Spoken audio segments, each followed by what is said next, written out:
A les alçades de la legislatura en què ens trobem, no se m'acut cap altra solució per a concloure amb la inanició política que patim al poble que proveir l'alcalde i regidors d'una agenda, sí, una agenda, si tu vols, que no siga tan bonica ni lluent com la que la municipalitat ha fet arribar al món associatiu i a persones concretes de la localitat, però estic convençut que aquest element organitzatiu ajudarà en molt a desencallar la paràlisi generalitzada del nostre Ajuntament, governat per la minoria majoritària que té la clau de paller.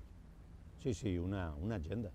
Una agenda per apuntar únicament paraules que comencen per la lletra P, no pensen vostès, la P de persones. Perquè l'Ajuntament que no tinga les persones com a referent està més perdut que Carracuca. La P de projectes, per exemple, perquè una municipalitat sense projectes no és més que un col·lectiu amorf.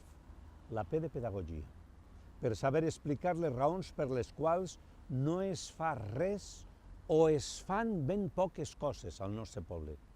Ja ho tinc clar. Vaig a regalar una agenda als nostres polítics. Tant em fa que siga roja, verda, groga, gris, però que els aprofite per fer un pla de ruta per tenir en compte les persones d'este poble. Una agenda, sí, una agenda.